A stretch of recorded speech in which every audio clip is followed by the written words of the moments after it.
तुम्हारे मन में कोई दुख तो नहीं है? द्रौपदी छुपती नहीं। ऐसे विवाह के लिए एक प्रकार से बंधन किया गया है। मैंने कुछ अनुचित तो नहीं किया। आप धर्मराज हैं, जो करते हैं उसके पीछे धर्म का ज्ञान है। इसके लिए कोई दुखी होता है तो उसका अर्थ है धर्म में कोई अर्थ नहीं। जहां तक मेरा प्रश्न है, धर्म में मेरी पूर्ण आस्था है। जन्म से तुम्हारा जन्म कृतांत सुना तब से ही सोचता था कैसी होगी। ओ वीर कन्या, जिसने अपने पिता का प्रतिशोध के अग्नि अपना विस्फल सौहा कर दिया, तभी से मैं जानता था तुम्हारे बिना धर्म की रक्षा संभव है। तुम्हें अपना आना ही पड़ेगा। अग्नि के साक्षी में तुम्हें मुझसे विवाह किया है। मेरे लिए इतना ही आदेश है। तुम अर्जुन स्वयंवर में विजय उसी ने पाई है। वास्तव में तुम्हारे साथ संसार बेसन का अधिकार उसी का है। मुझे इसमें कोई आपत्ति नहीं। हमारे बीच यही पवित्र संबंध रहेगा। इसमें मां के वचन अन्यथा नहीं होंगे और तुम्हारा नारीत्व अपमान नहीं होगा। अन्य भाई मेरे बात से सहमत होंगे। तुम्हारा क्या मत है?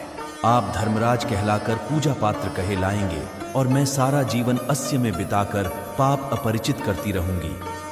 मुझे संसार चाहे सत्य कहें, परंतु पतियों के पास जीवन भर अपूर्ण अभिषेक। हम पांचों को संतुष्ट करना सहज नहीं है।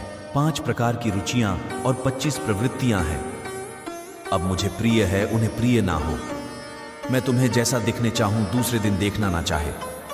अब मैं तुमसे कहूं मंदिर जाओ तो भीम कहेगा रसोई घर में जाओ। अर्जुन कहेगा आंखें बंद कर चलो और नकुल आशु के पीठ पर। वन विंध्याचल को कहेगा और सहदेव यह कहेगा आंगन में बैठकर आकाश को नक्षत्र देखकर तब क्या करोगी? तुम किसकी बनोगी? तुम किसकी बात रखोगे? पंचारियां, आप जो आज्ञा देंगे ऐसा ही होगा, क्योंकि आपका आज्ञा आने भाई भी मानते हैं। बात इतनी सहज नहीं है तुम्हें, इसमें कष्ट होगा। पुरुष की प्रकृति से तुम परिचित नहीं हो। अपने प्रिय वस्तु पर अन्य अधिकार सहन नहीं कर सकता। और वैसे भी तुम हम पांचों की प्रियतमा हो। हम में से कोई भी पल भर के लिए दूर नहीं कर सकते। अभी भी मेरा विवाह संपन्न नहीं हुआ।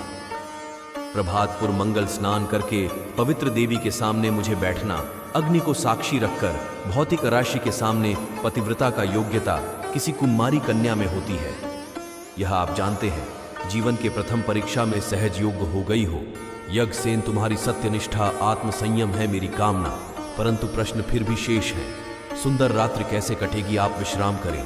आपके सुख निद्रा के लिए मैं बैठकर पास सेवा करती रहूंगी। और रात बीत जाएगी, विश्राम तो तुम्हें करना चाहिए।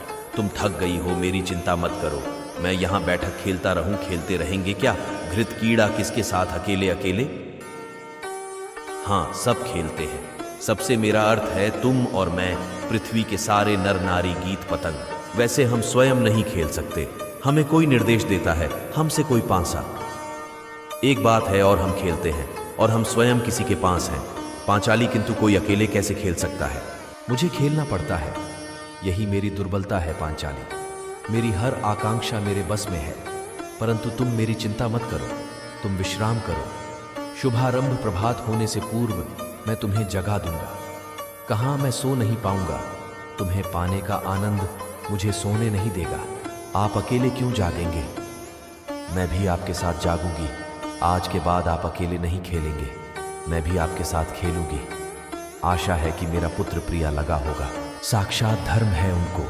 किसी से क्या निराशा हो सकती है? मेरे पुत्र पूरी तरह से निर्मल और निष्फल कि अंत वह पुरुष तो ही है, परंतु बहुतों से श्रेष्ठ है। उनके दोष नहीं, उनके गुण देखकर श्रेष्ठ करना यह मेरा परम कर्तव्य रहेगा। मैं धन्य हूं पुत्री। आज तेरा विवाह दूसरे पुत्र भीम से होगा। तू तो जानती हो। अग्नि को साक्षी मानकर वेदी करती पतिवरण करने का प्रतियोगिता किसी कुमारी कन्या में होती है। तो धन्य है पुत्री, तो धन्य है। अभी आज्ञा दीजिए, स्नान का समय हो गया। सौभाग्यवती। आशा करते हैं कि यह वीडियो आपको अच्छा लगा होगा, तो सब्सक्राइब करें। दूसरा इंसान 2।